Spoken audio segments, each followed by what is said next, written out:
I look good on camera, You right? look good on kiss. Not in person. I know the TV loves me. When people meet me in real life, they're like, is this you? Wow, you look so good on camera. Themba, how are you? I'm good, thanks, and you? How are you doing, Alex? I'm good. I'm happy to be talking with you. It's fight week. Only a few days before the fight. How are you feeling? I'm feeling good, man. I'm also happy to be talking to you. You are my first interview, actually, here in Vegas since the signing. So I think this is a lucky charm interview. So we're getting it done on Saturday. How was the flight to Vegas? So my flight was good. We flew to London, then London, Denver here. It was long, but yeah, man, life could be worse. I'm very grateful for just being here. Awesome. Before we talk about your fight, it's been about a 7-month layoff, 8-month layoff since your last fight. Why the long layoff? So basically, I was supposed to fight on the Contender Series after my fight, like 8 weeks after the Contenders. After my last fight, I was supposed to be on the Contender Series, and things happened, and then I got signed direct to the UFC. So I don't think it's a layoff. I've been training. I was training for the Contender Series for September. Then the fight got cancelled. It was never booked actually. The fight didn't happen. Then I got signed directly to the UFC, and I was hoping to get on the December card. I almost did. I almost stepped in to fight. What's his name, man? It was like on week's notice. His opponent pulled out, what's his name? The guy from Argentina.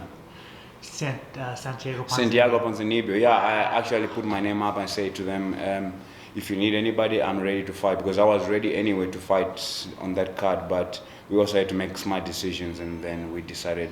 My manager said no, they didn't get back to me, to him, and we ended up being here. I had already a fight booked, so I just had to reshuffle my focus again to this date. Awesome.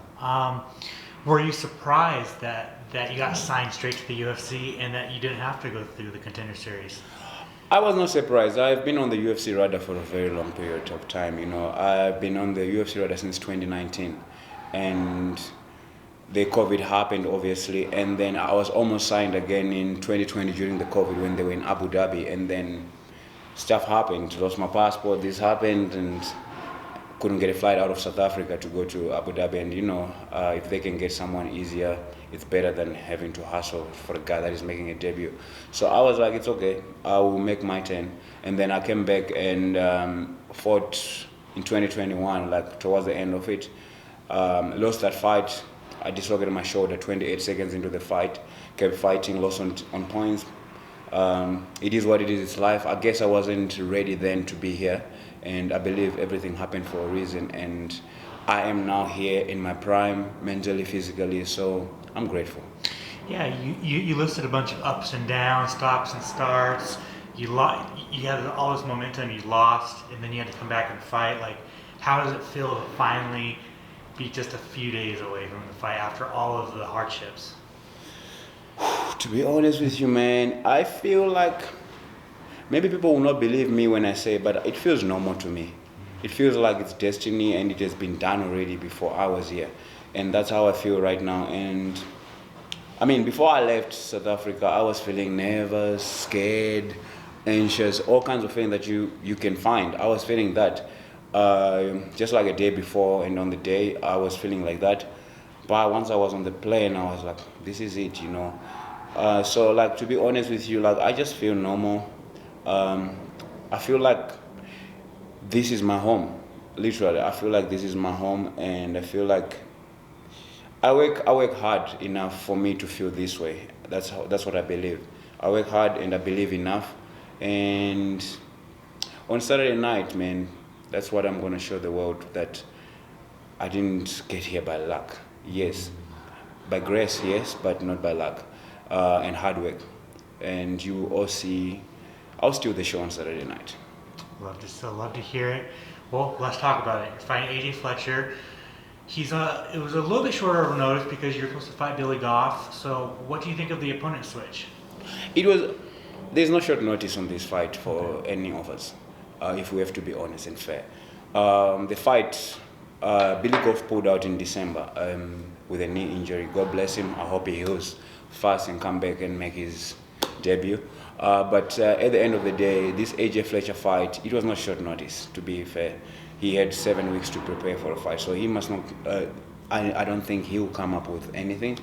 But it was not short notice for him, because I believe people do 6 weeks camp to have a fight, and he has had that opportunity. Obviously, I've been training for the fight longer, and change of opponent for me is just change of the target. And I think AJ Fletcher is a tougher fight for me than it was with Billy Goff. And when this fight happened, when my manager told me that this fight is happening, I literally told my coaches that this one is a good one because it keeps me awake. It keeps me awake at night. And you know what's funny, man? I don't know what it is that happens to me, but when this guy was signed to the UFC, AJ Fletcher, when he knocked the other guy out with a flying knee on the Contender Series to get signed to the UFC, I think it's like 2020 or 2021, if I'm not mistaken. When it happened, for some reason, I just felt like, I'm going to fight this guy. For some reason. Like, when they said to me AJ Fletcher, I didn't have to go and check who it was. I already knew who it was. I knew he trained with Dustin Poirier sometimes, maybe at times. But yeah, like, it just felt like it was meant to be for a very long period of time. I've got that thing, like, that kind of intuition where I kind of know who I'm going to fight. So for some reason, I've got the feeling of who I'm going to fight when I meet them or when I see them fighting whatsoever. So I'm grateful that he took the fight. I'm grateful to be here. I'm grateful that at least on Saturday I get to have an opponent, And yeah, man, I'll do my work on Saturday night. On paper, it's a very fun fight. Both you guys come forward. The thing about AJ Fletcher is he's coming off 2 losses, so he has his back against the wall. He knows if he loses, he does, yeah. He could get cut from the UFC. Yeah, when he gets cut, when he loses to me on Saturday night, I'm a nice guy, so what I'll do, I'll ask the UFC not to cut him, to give him one more chance. But at the end of the day, he's coming there to lose on Saturday night. I'm the one that is going to... I don't know, man. It is what it is. I'm not the deciding factor of what happens after. At the end of the day, it's not about him, it's about me in there. And just out of my being nice, after the fight, I'll ask the UFC to keep him for one more fight. Then he has to make his amendment. But at the end of the day, it's about me that night. And I know and I'm aware of what he will bring and what he can bring. And I don't think he's aware of what I will bring and what I can bring. Maybe he has seen my last fight, which was, if you ask me, so-so fight. I was not even happy with my performance in my last fight. But having that said, there's other things that led to me performing like that in my last fight. And I see that a lot of media, a lot of people are writing me off based on my last fight, based on the performance that I had in my last fight, which is very good. Everything that happens for a reason. For me, I know who I am. I will become a champion in the UFC. You can mark my words. And I know I work hard enough to become the champion in the UFC. And I believe enough. And I'm favored. So it's great. I will become a champion. AJ Fletcher is just a guy in my way that I will remove on Saturday night. And I will become the champion one day. At the end of the day, this Saturday night, how do you get your hand raised? I can't give away too much, I'm a well-rounded fighter, if I have to say. I can fight on the ground, I can fight standing, I can wrestle. I don't think they will expect me to do that. I can do a lot of things, just like how I feel. Like, if I feel like I need to take him down, I will take him down. If I feel like I need to knock him out, I will do so. I come well prepared for anything. And I don't train for a game plan. I don't have one. I come in there prepared for worst and best case scenario. And once the cage door closes,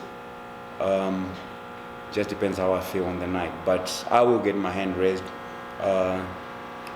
Doesn't matter how. For any MMA fan, any of the newer UFC fans who have never seen you fight, tell them how does Themba fight? Oh yeah, Themba fights the way he feels in the moment, you know. For any UFC fans and the new fans that will be following my career from now onwards, one thing I know for sure, I want it more than most of the guys in the UFC, if not all of them. Yeah, so that's one thing I know. I want it more than most of these guys, and yeah, like you say, AJ Fletcher's back is almost against the wall. My life is against the wall, brother. That's one thing I'm gonna tell you. Like, it's either this or I go back to gardening.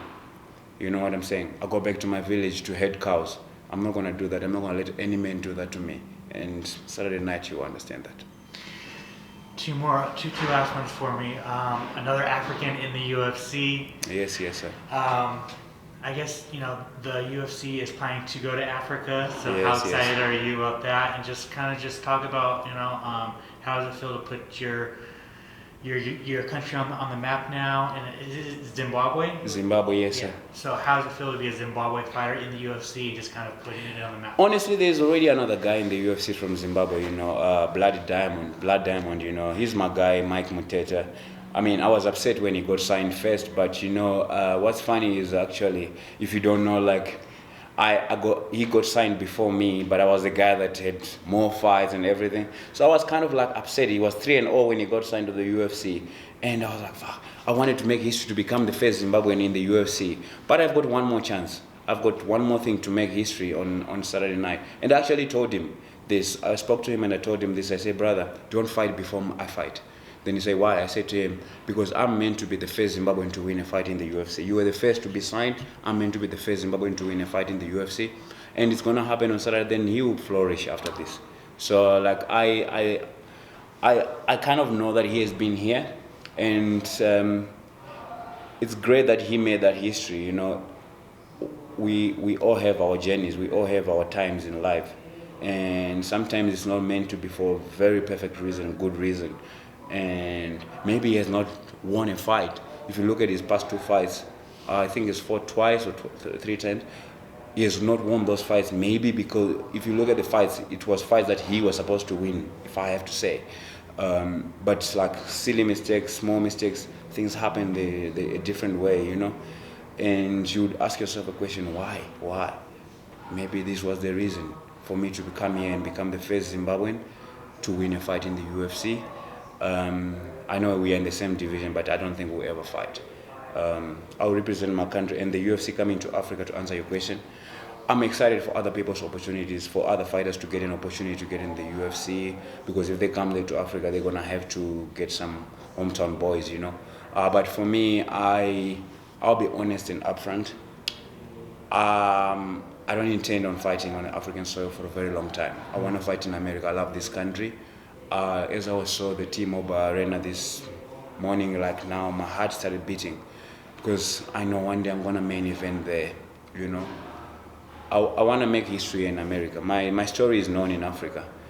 It's about time to spread it, So yeah,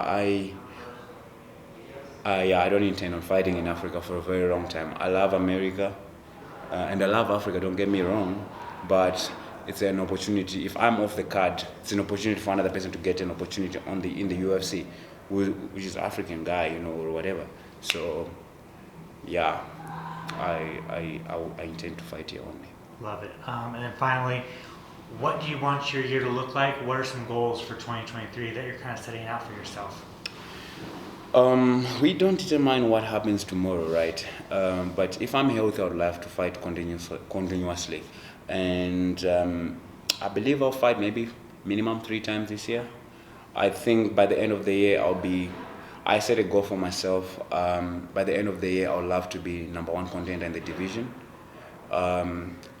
If not the champion, By the end of this year, I would love to be number 1 contender in the division. That's my goal. And it seems impossible because I'm only making my debut. But who knows what can happen. And why can't I raise my hand? Why must I let another guy say it's them, not me? You know what I'm saying? So I visualize myself being number one contender in the division by the end of the year. Early next year, I take the title, I believe. But having that said, we don't determine what happens tomorrow. The man above does, and I have to be healthy for me to fight. So if I'm healthy, I'll have to fight continuously and take the opportunities that get presented to me. Awesome. Yeah. Thank you so much for your time. I really appreciate it. If you want to plug your social media, plug any sponsors you might have, and if you want to thank anybody, the floor is yours. Yeah, man. I would like to thank my sponsors, Fox. They have helped me for a very long period of time for me to get here, and my family, my friends, my coaches, my teammates back home, and everybody back home, and my clients too in my gym, and everybody back home that truly believed in me and truly supports me with their heart. I will make you proud on Saturday night, but firstly it's all like, we have to go in there and get the job done. But yeah, man, and I will inspire a lot of kids from Africa, most importantly, like I said. In life you have to recognize your gift, and I believe my gift is to inspire a lot of kids from Africa that come from maybe the same background I come from nothing, that hey man, if you have work ethic, self-belief, you can go all the way. And while you're training in Africa, for me, I'm going to train in Africa forever until I become the champion, maybe then move there here after that. But I want to show the kids from Africa that you actually do not have to go and train there, and also it can be done. There's guys that are already in the UFC from Africa that I think will become champions, like Dricus du Plessis. But some kids might not relate to him that come from the same background I come from. So I want to inspire those type of kids where they know that, okay, there was no hope for this guy. He comes from the village. He had no parents growing up. He worked as a gardener. He lived on the streets. He has done it all. He has come from where we come from, like the kids like that. I want them to look at me and be like, if Themba can do it, I can do it too. And I think that's my gift I was presented. That's why I'm here. And on Saturday night, I will be victorious.